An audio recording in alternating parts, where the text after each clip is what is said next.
Hi everyone, my name is Daniel, but my friends all call me Waniel. Before, I was a porn addict. In 8th grade, I got addicted to it, and I didn't really care about it. I was living in two different worlds. I had my normal life where I went to school, I had my friends, and then I had this hidden life where I would look at porn and everything. And you know, for a while, I thought it didn't matter. I thought that I could be in those two different worlds, and I'd be okay. You know, I knew that in the back of my mind that there's something wrong and I need to fix something. But Satan, he's always saying, "No, Daniel, you can't do that. It's too late. You've already messed up so much. You can't fix anything at all." I'm like, you're right. I'm sorry. Okay, I'll just keep doing it. And I really hate that now that I look at that.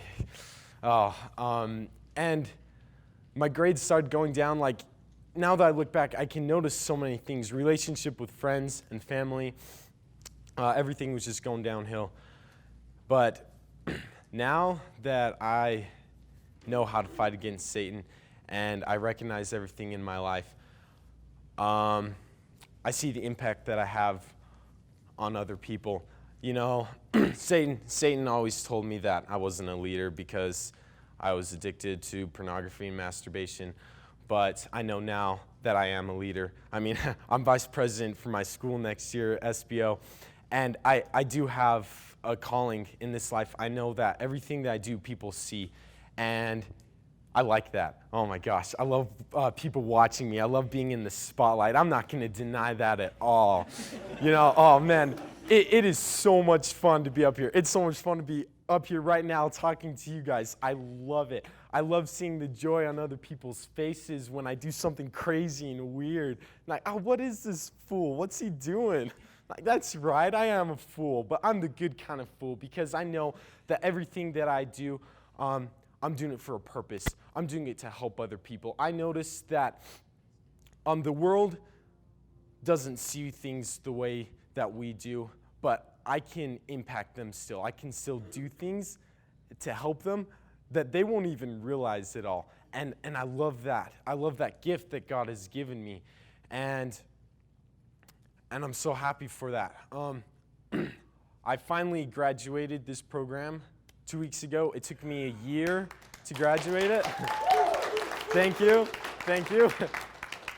And the most important thing that I've realized is to keep trying. Maurice can be a witness that, oh my gosh, I lost hardcore. I lost so much. So when I first started, I'm like, there's this thing that he might tell you later about this letters to wife where you write a letter to your future wife.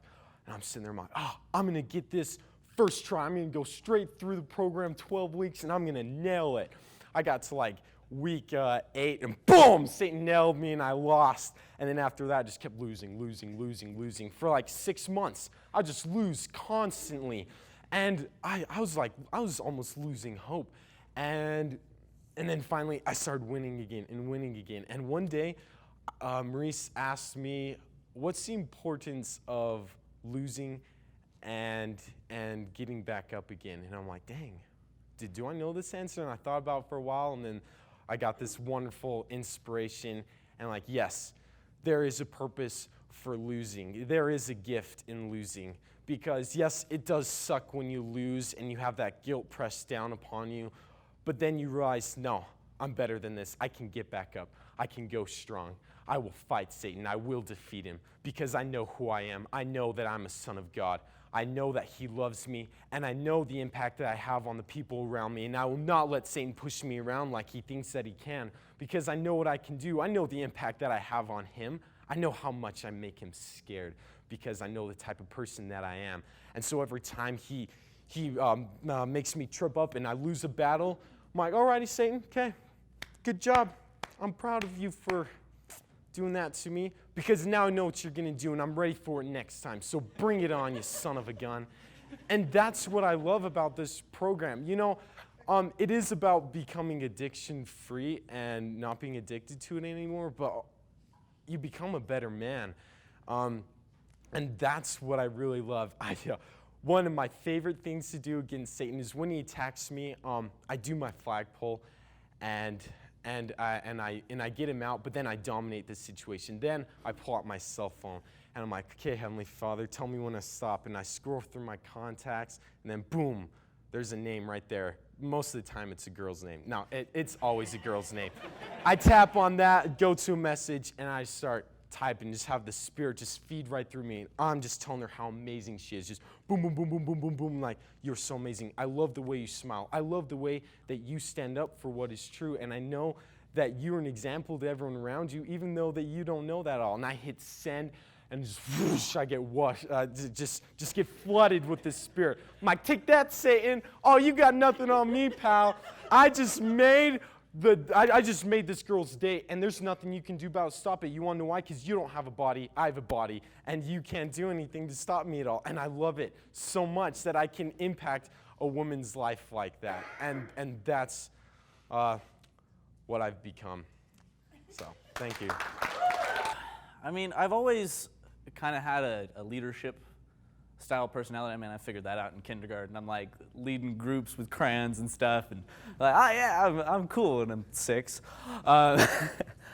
And I mean, I've always had people tell me that I'm a leader, and then I discovered this kind of cool new world. I was about 10 years old when I first kind of came across pornography.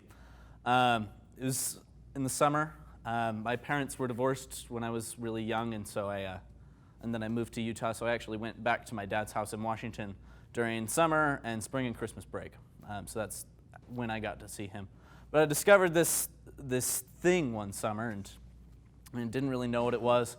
2 weeks later, my father was killed in a car accident. And I mean, I was 10 years old, and I didn't really know what to do with myself. Well, I had discovered this really cool release, and so I just go to that. It's a pain reliever, and it works. It does. It's a great reliever of pain, but it also is a great cause of pain. But I kept going to it. I was 10, didn't really know what I was doing, and it sucked. It did, and I didn't want to be doing it, and I knew that it was wrong. I had that concept in my mind that, yeah, I probably shouldn't be doing this. But I mean, I went back to it. It became an addiction, and that's just kind of where it went. But again, at the same time, I've got this really awesome life. I've got great parents, and I'm doing all these leadership things to get into 7th grade. I start playing flute. I'm first chair in my section. I am doing all this awesome stuff.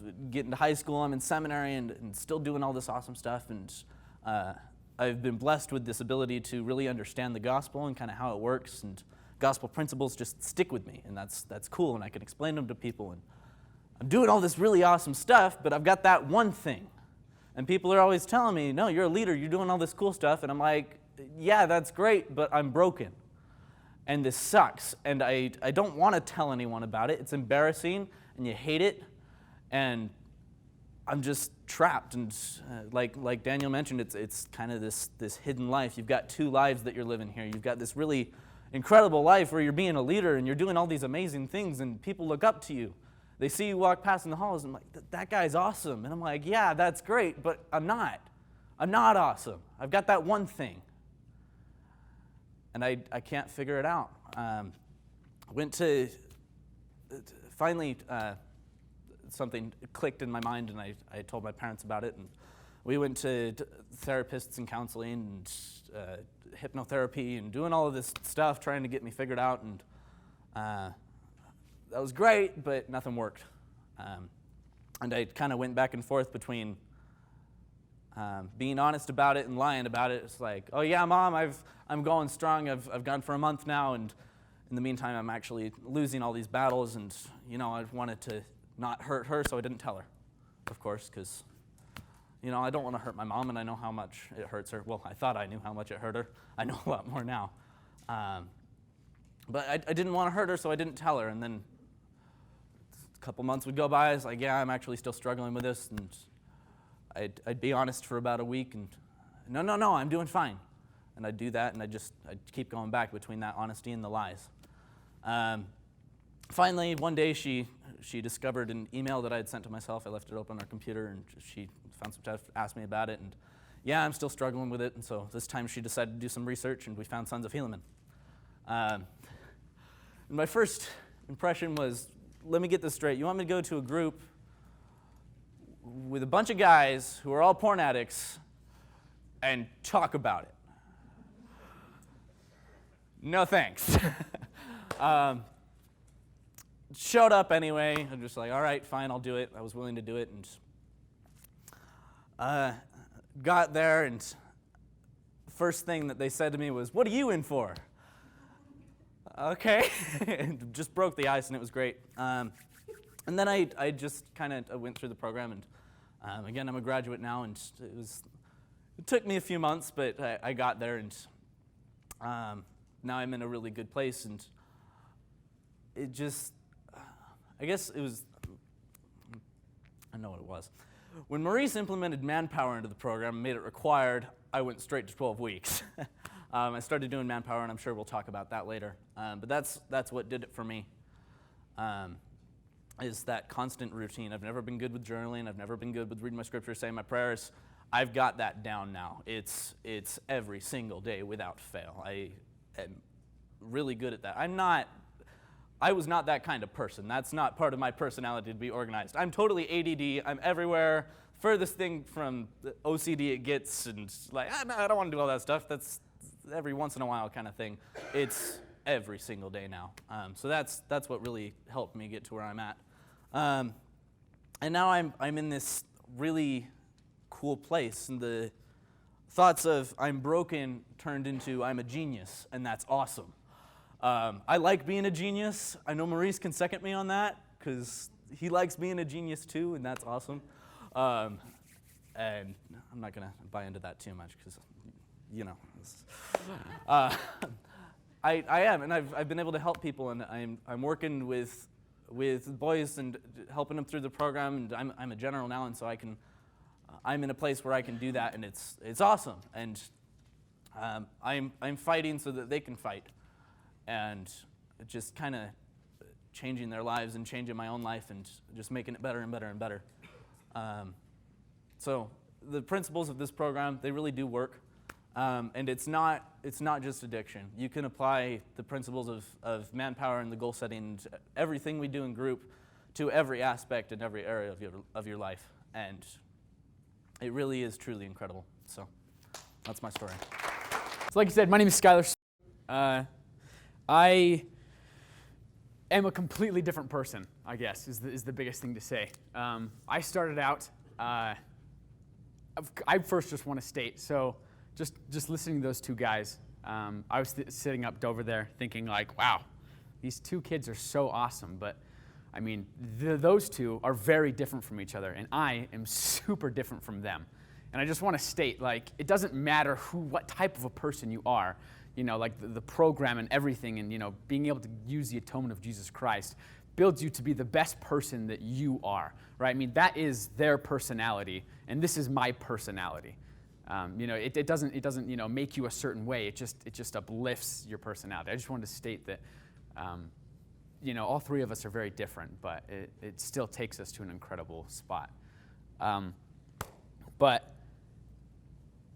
So I fell into pornography and masturbation when I was about, I honestly don't know the exact age, but probably around 10 or 11. And then I finally had the courage one day. It was after a really hard day, and I knelt down, and I just felt so horrible. And I was one that would internalize everything. I was not one to live a second lifestyle. I was one to just simply live that one lifestyle. I was incredibly depressed. I wouldn't really talk to kids. I was the most antisocial kid you could possibly think of, right? Nobody in school knew me. I didn't have any friends except for like the one kid down the street, you know, and he was also struggling with the same thing. and it was just that one, I literally didn't have a life at all. It just was me, depressed all day, every day. I had no sense of life, no sense of feeling, completely numb to everything in my life. Had no ability to talk to people. I remember going to family reunions and just sitting there thinking like, wow, I'm completely unable to talk, you know, and I had uncles come up, you know, and I'm not sure if any of you know the Smoots, but I have like 65 cousins, and they're all wrestlers, and they're all state champs, and they're all incredible, and it's the most powerhouse smoot family ever, and I'm the opposite of any of that, and so I'd like go up and they'd just be tackling me and wrestling me and all these things, and I'd just be this weird, unsociable, not being able to communicate with people type of a kid, and I just felt horrible about myself. I wasn't able to communicate with anyone. And so after this one really bad day, I knelt down and I just felt horrible. I had no desire to even live or I had no idea why I was on the earth, why I wanted to live, why I was doing anything. And I knelt down and I just said, Heavenly Father, I can't do it. Like, I don't know what I'm supposed to do, why I'm supposed to do it. I don't understand it all. And the most powerful, one of the greatest powers I've ever felt was the ability to go up and talk to my mom and dad about the problem that I had. And it was such a mercy from God, because if I hadn't have done that, I wouldn't have been in the place that I am now. And like it wasn't me in any way. I mean, Heavenly Father literally stood me up, and He walked me to my parents' room and had me tell them what was going on. And my dad was in the room, and I started talking to him, and turns out my brother had struggled with the same thing and overcome it, and because of the Sons of Helamen program. And so they already knew about the program. They just said, look, your brother struggled. He said he could figure it out. A year later, he didn't. So thing is we're just going to make you go to the program. And being my weird, unsociable self, I was, same idea. I was like, I'm going to be sitting in a group of kids who all have this problem. Like, I can't even talk to anybody. I have no ability to socialize. Are you serious that you want me to just sit in this group and talk about some of the deepest, hardest secrets that I have? But they were very, very, very firm on it, and I'm incredibly grateful that they were. I went to the group, and instantly it just was a completely different experience than I thought it was. It was a complete brotherhood. It was a complete feeling of peace and happiness and excitement and ferocity is the answer. Just this complete feeling that life is so good. Why on earth would I ruin it with this? And so I was 13 when I got into the group, and honestly, I had a lot of problems. I was very numb to a lot of things, and it took me quite a few years to figure life out.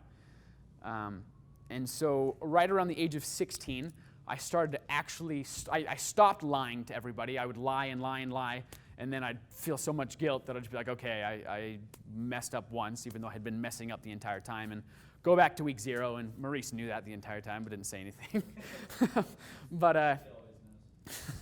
But as I kept going, I just started realizing, like, as I kept going, I found this ferocity, and I was able to start building on it. And with that ferocity, I started to fight more, and with that fighting, I started to find happiness that I had never felt in my entire life. And as I started to fight, I realized that I was getting higher and higher and higher in my weeks of winning.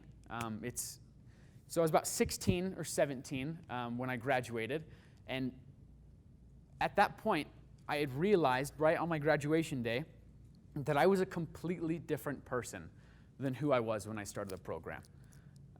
I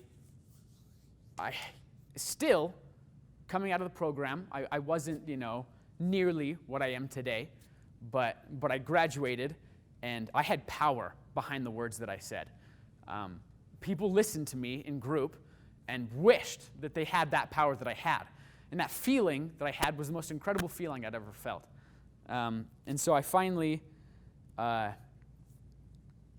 graduated, and it's been about 5 years now since I graduated, and I kept going to group, and then I turned my papers in when I was 19, and I served a 2-year mission in Tucson, Arizona, and then came back, and I've continually helped with the program because it's been one of the biggest blessings of my life to find happiness.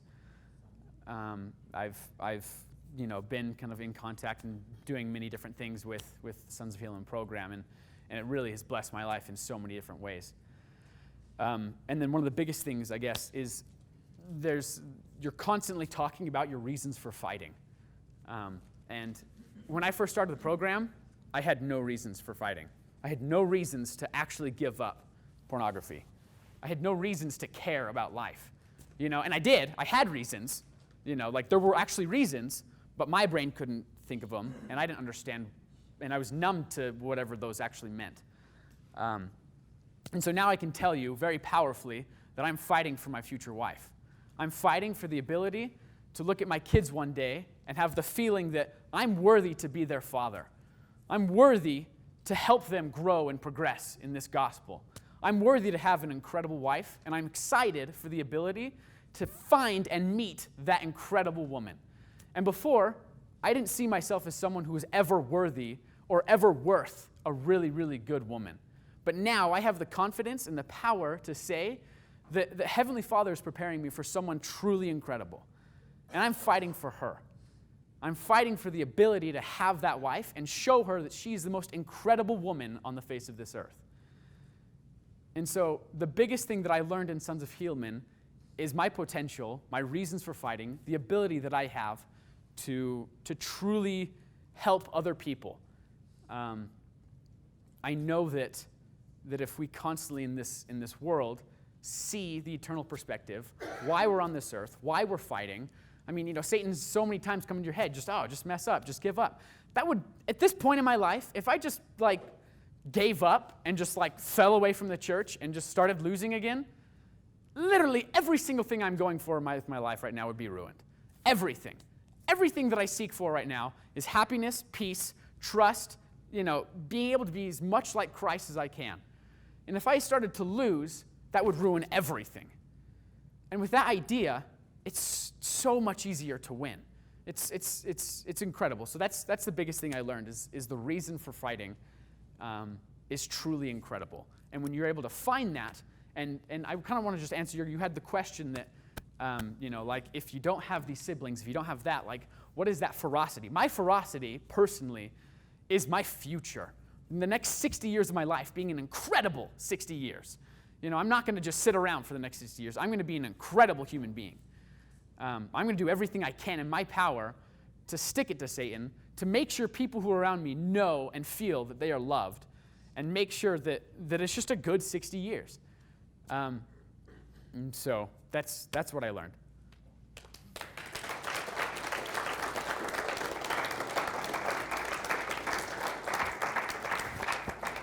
So then, for the past 9 months, I've had an incredible opportunity to work with one of the coolest women I've ever met.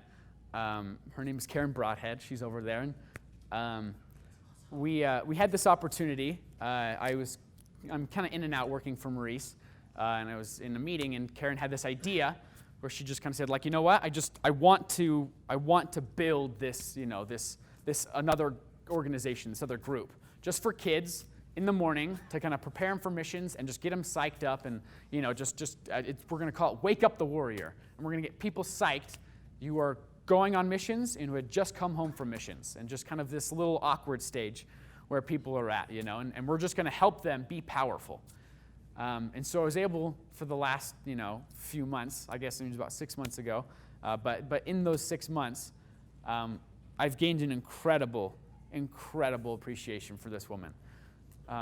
She has an ability to make everyone around her feel loved and make everyone around her feel like they want to continue to live. She has the ability to make sure, people, she works with people all the time, all day long, that struggle. And she has this natural ability to make them want to be the best that they can. I truly love Karen so much, and I know that half the people in this room, everyone who knows her, loves her so much. And I know that you guys are going to love her too, because she's the greatest person in the entire universe. So without further ado, Karen.